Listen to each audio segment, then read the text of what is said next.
Okay, this is an excerpt from Gaddafi's Green Book. It's to put a finer point on those coon niggers who are supporting NATO and actually are addressing every single Obama supporter because he has participated in the mass lynching of black people in 2011. You will not be allowed to get away with this. Okay? I will not forget this. And you will be reminded at every point that your Obama, your black man, is the leader of one of the biggest racist lynch mobs in the 20th century. Okay, this is an excerpt from the Green Book, Part 3, Gaddafi, Chapter 7. It's entitled "The Blacks Will Prevail in the World." Now, these are not my words. This is Gaddafi, and after hearing this, maybe you can understand why NATO was so insistent to take out Colonel Gaddafi. The blacks will prevail in the world.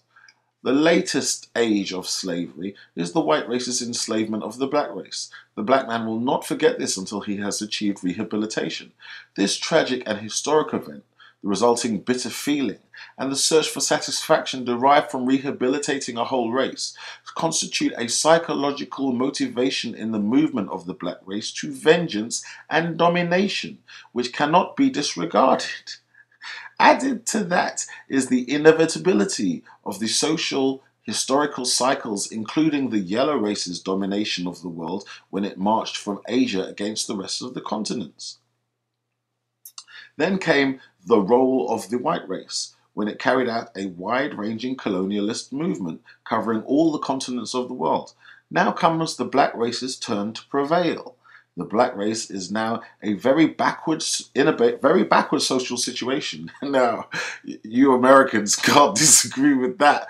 Boy, I just saw you guys practically writing for a pair of $180 Nike Jordans. If everybody in that queue, over 1,000 people, you could have bought yourself a new school on that day.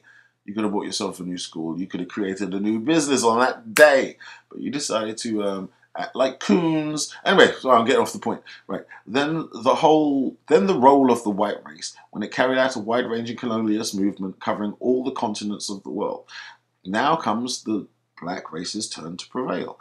The black race is now in a very backward social situation, but such backwardness helps to bring out numerical superiority of the blacks because their low standard of living has protected them from getting to know the means and ways of birth control and family planning. Oh, well, not so. We've got Margaret Sanger in there doing her worst. Also, their backward social traditions are a reason why there is no limit to marriage, leading to their unlimited growth. While the population of other races has decreased because of birth control, restrictions on marriage, and continuous occupation in work, unlike the blacks who are sluggish in a climate which is always hot. Let me read that again.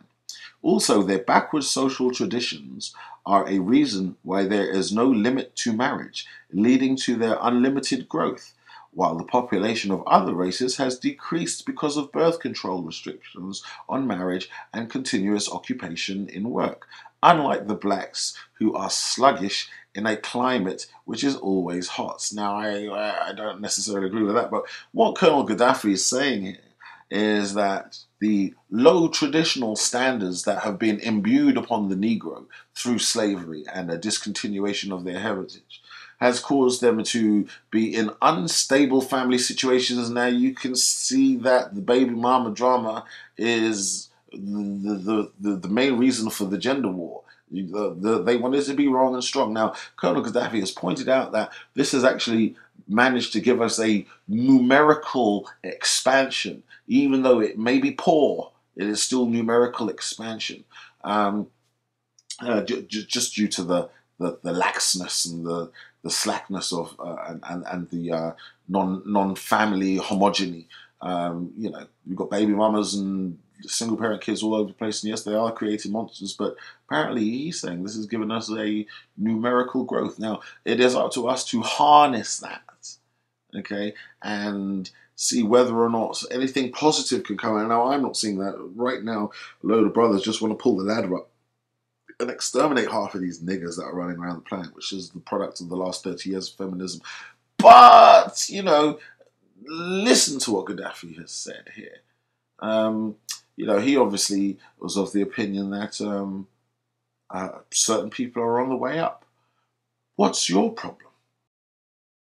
Now, I agree with the majority of what's written here, except for this little statement at the bottom. Unlike the blacks who are sluggish and a climate is always hot. I mean, slavery, motherfucker. I mean, field work at the West Indies. That's equatorial, man. Get the fuck out of here. I don't. Obviously, there's going to be some stereotype coming from Gaddafi and his Green Book because he can't be seen as a black sycophant, but he is acknowledging our historical participation in global events. And I mean, he is obviously aware that there is a life force or a force within our people that will make some form of resurgence. Now, any man who believes that, why would you want to take him out?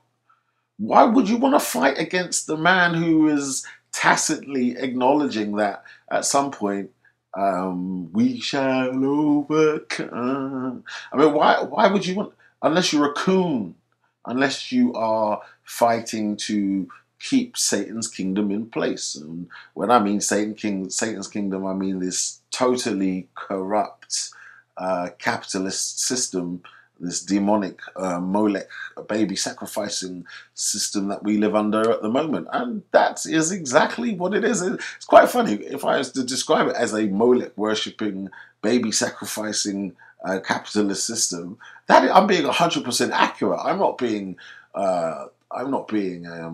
sensationalist. This is exactly what goes on.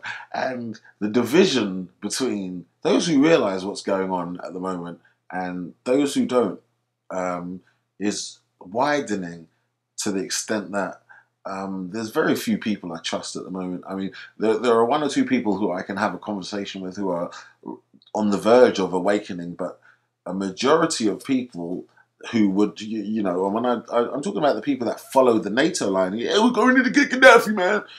I can't talk to those people anymore because they are on the side of the potential satanic New World Order. And I believe the New World Order is already here.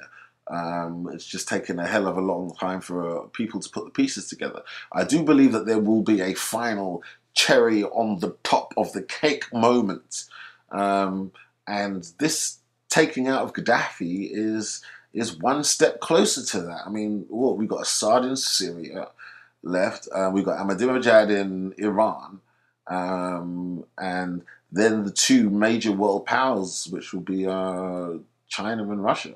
Now, if China and Russia let the last two pins go down in terms of powerful allies in the Middle East, which is Assad and Ahmadinejad, it's all over. It's World War III. It is World War III as prophesized. I mean, am I mad? I'm not the mad one. I'm the one who's actually bothering to just make an analysis of what's going on around the world here, and everybody else is asleep. Well, I know not everybody's asleep. The people who will listen to this, we saying, "Right on, brother, yeah," because I'm awake, and I have to vocalize everything that's going on. So anybody who comes after me, who's been thinking the same thoughts, will realize that they are not alone.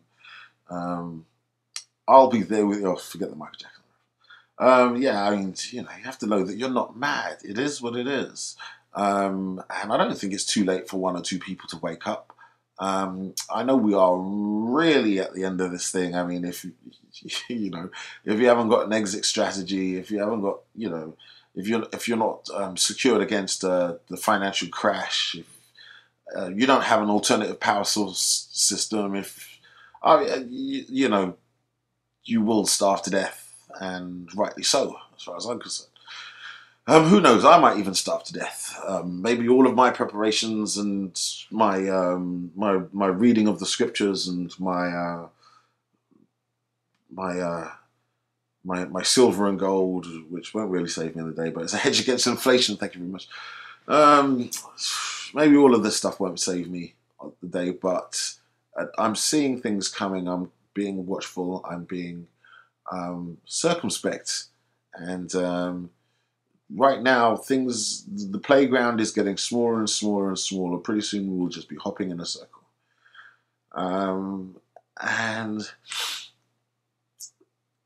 some people are welcoming this. They're welcoming it. So anyway, I was going off a little bit. The whole point of me making this video in the first place was about Gaddafi and Gaddafi's Green Book. You heard what Gaddafi had to say. Gaddafi addressed us. Now, I don't necessarily, it doesn't mean that I'm on Gaddafi's dick. I'm not like a Gaddafi fan. I have my own heroes, please. But Gaddafi was a world leader. I'd much rather listen to what the world leader of a country says than some nigger on the street giving his vain opinion. Okay? And there you have it. Gaddafi Green Book, Chapter 3.